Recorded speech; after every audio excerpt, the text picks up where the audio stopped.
Hello everyone, welcome back to my YouTube channel. तो मैं गई थी Delhi to Ujjain by road और ये मेरा सेकंड टाइम था। मैं बहुत साल पहले गई थी, उसके बाद मैं बहुत सालों के बाद गई थी। तो होटल में चेक इन किया, होटल भी अच्छा था, नया नया बना था, एक हफ़्ता पहले ही बना था। तो बहुत ही अच्छा होटल यहाँ पे मिल गया था और यहाँ बहुत सुंदर सा इन्होंने अपना मंदिर बनाया हुआ था। मुझे अच्छा लगा था, मैंने कैप्चर कर लिया। ये था मेरा छोटू सा रूम, बहुत ज़्यादा बड़ा नहीं था बट बहुत अच्छा था। फिर मैं बहुत ज़्यादा थक गई थी, मैंने लिया एक बढ़िया सा हॉट वाटर बाथ और मुझे बहुत ज़्यादा पसंद है हॉट वाटर बाथ लेना। तो कहीं पे भी चले जाओ, नहाना इस कंपलसरी, चाहे रात के 2 बज रहे हो। मैं आ गई थी अपने पीजेज़ में और मौसम बहुत ज़्यादा ख़राब था। ख़राब मतलब बहुत ज़्यादा गर्मी थी, बहुत ज़्यादा धूप थी, सुबह सुबह का समय था, भूख लग गई थी। तो ज़्यादा कुछ नहीं, बस इस तरीके से पकौड़े मंगा लिए थे कि पकौड़े खाए और चाय पी। ज़्यादा नहीं खा पाई क्योंकि ये सब इतना ज़्यादा खाया नहीं जाता है। ये खाने के बाद मैं गई सो। शाम को अपना रेडी हुई, मैंने अपनी ये बढ़िया सी कॉटन की साड़ी पहनी। इस ट्रिप पे ना मैंने सिर्फ साड़ी पहनी थी और रेडी होके मैं चली गई थी भैरव जी के मंदिर में। तो उनको जैसे कि शराब चढ़ता है, अल्कोहल चढ़ती है, तो यहाँ से एक बॉटल उनके लिए ख़रीद ली थी और प्रसाद यहाँ से मैंने ले लिया था। और इतनी ज़्यादा भीड़ थी वहाँ पे। मैं वहाँ पहुँची थी करीबन 6 साढ़े 6 बजे के आसपास। लाइन में लगे लगे खड़े खड़े खड़े खड़े इतना ज़्यादा थकान हो गई। और हमारा नंबर कब आया? 8:30 बजे रात को।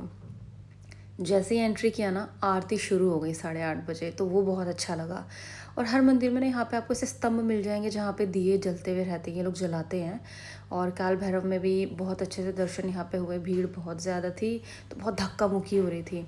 फिर यहाँ ना एक धागा बांधते हैं, जब कोई मन्नत करते हैं तो धागा बांध देते हैं, नहीं तो अपने घर लेके आ जाते हैं। कुछ इस तरीके की यहाँ की मान्यता है।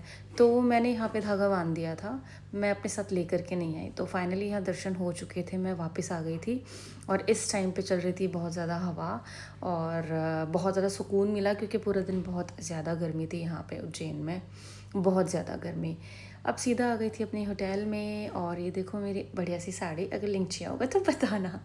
फिर मैं ना बेसिक ही खाना खाती हूँ, सिंपल खाना खाती हूँ बिल्कुल, क्योंकि पेट डिस्टर्ब हो जाता है बाहर का इधर उधर का खाने की वजह से। आपने कार्टून्स देखे और कार्टून्स देखने के बाद मैं सो गई। और जब मेरी आँख खुली सुबह तो ये नज़ारा था भाई, इतनी ज़्यादा अच्छी बारिश हो रही थी यहाँ पे। मौसम का बिल्कुल भी नहीं पता चल रहा था, कभी बारिश हो रही थी, कभी धूप निकल रही थी, कभी बारिश हो रही थी, कभी धूप निकल रही थी। उसके बाद मैं रेडी हो गई थी। इस दिन मुझे जाना था महाकाल के मंदिर में। रेडी हो गई थी, धूप बहुत ज़्यादा थी, भूख लगी हुई थी, तो मैंने यहाँ पे पोहा मंगाया और मैंने पोहा का नाश्ता किया। ब्रेकफास्ट करने के बाद मैं निकल गई थी। धूप देख रहे हो कितनी है, आंखें खुल नहीं रही थी, छींक आ रही थी। हाँ, दूसरी चीज़, मैं अंदर फ़ोन नहीं लेके गई महाकाल के मंदिर में, किसी भी मंदिर में। तो मेरे पसंद की कोई भी वीडियो इस टाइम पे नहीं है। दर्शन बहुत अच्छे से हो गए थे बाबा के।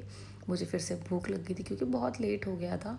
फिर मैं चली गई थी सबवे, मुझे कुछ समझ नहीं आ रहा था तो सबवे दिखा, मैं वहाँ जाके घुस गई और मैंने वहाँ पे अपने लिए सब ऑर्डर किया और कोल्ड कॉफ़ी ऑर्डर की जो कि बहुत अच्छी थी। फिर मैं आ गई थी वापस अपने होटल में। उसके बाद का मैंने कोई क्लिप नहीं लिया। फिर मैं रात को फिर रेडी हो गई थी और मैं इस दिन जा रही थी गढ़कालिका माँ के मंदिर में। बट इस दिन मैं आरती नहीं देख पाई क्योंकि हमारे जाने से पहले ही आरती शुरू हो गई थी। फिर मैं चली गई रात को फिर से महाकाल के मंदिर में। और जिन लोगों ने नाइट शो का टिकट्स लिया था वो अपना नाइट शो अटेंड कर रहे थे। मैंने तो नहीं लिया था, मुझे नहीं आइडिया था तो मैं नहीं लिया। बाकी इस वॉल पे इस तरीके से ना महादेव की पूरी लाइफ में क्या क्या हुआ, क्या क्या नहीं, सारी स्टोरीज़ आपको यहाँ मिल जाएंगी। सामने स्कैनर है, स्कैनर को स्कैन करोगे तो उनकी सारी स्टोरी आपको गूगल पे भी मिल जाएगी। उसके बाद मैंने यहाँ पे अपना सिंपल सादा सा खाना खाया, जीरा राइस, दही, रोटी, बिल्कुल सिंपल खाना। और फिर यहाँ मैं रेडी हो गई थी और इसका मैं ऐसे क्लिप लेना भूल गई थी तो मुझे ऐसे ही इसको करना पड़ा ऐड। फिर मैं चली गई थी गढ़कालिका माँ के मंदिर में और दर्शन कर लो बहुत अच्छे से आप यहाँ पे। ये शक्तिपीठ में वैसे तो गिना नहीं जाता बट हाँ, माँ का मंदिर है तो मैंने दर्शन किया यहाँ पे और बहुत अच्छे से मैंने आरती इस दिन देखी। इस दिन मैं आरती देख पाई, उस दिन मैं नहीं देख पाई थी। फिर मैं चली गई थी मंगलनाथ मंदिर में। यहाँ पे मैं फ़र्स्ट टाइम गई थी, पहले मैं नहीं गई थी और बहुत अच्छे से मैंने दर्शन किए यहाँ पे। फिर मैं चली गई माँ हरसिद्धि के मंदिर में जो कि शक्तिपीठ में गिना जाता है और यहाँ पे शायद माँ की कोहनी गिरी थी और बहुत ज़्यादा भीड़ थी यहाँ पे भी, बहुत देर में नंबर यहाँ पे आया। और देखो जैसे कि मैंने बताया था ना, सारे मंदिर में इस तरीके से स्तंभ है, तो यहाँ पे भी ये स्तंभ थे। और दर्शन फिर भी भीड़ में भी अच्छे से हो गए थे। रात को आके सो गई थी। ये था मेरा लास्ट डे। यहाँ पे भी मैंने पहनी थी येलो कलर की साड़ी, और मैं जा रही थी माँ बगलामुखी के मंदिर में, और वहीं से डायरेक्ट मुझे दिल्ली के लिए निकलना था। मैंने अपनी साड़ी पहनी और होटल से किया चेक आउट। फिर मैं निकल गई सीधा माँ बगलामुखी के मंदिर में, और लाइन में लगी थी, हाफ़ एन आवर लगा था, और दर्शन हो गए थे, बहुत अच्छे तरीके से दर्शन हुए थे। गर्मी बहुत ज़्यादा थी, बट फिर भी बहुत अच्छे से दर्शन हुए, और बहुत अच्छे से ये मेरा ट्रिप जो था बहुत अच्छे से हुआ। और फिर मैं यहाँ से दर्शन करके निकल गई थी दिल्ली के लिए। और इस दिन मौसम अच्छा हो गया था, रास्ते में मौसम अच्छा हो गया था, जब बादल आ गए थे, थोड़ी बहुत बारिश हुई थी। So that's it for this video. मिलते हैं अपने नेक्स्ट व्लॉग में, तब तक के लिए बाय बाय, टेक केयर।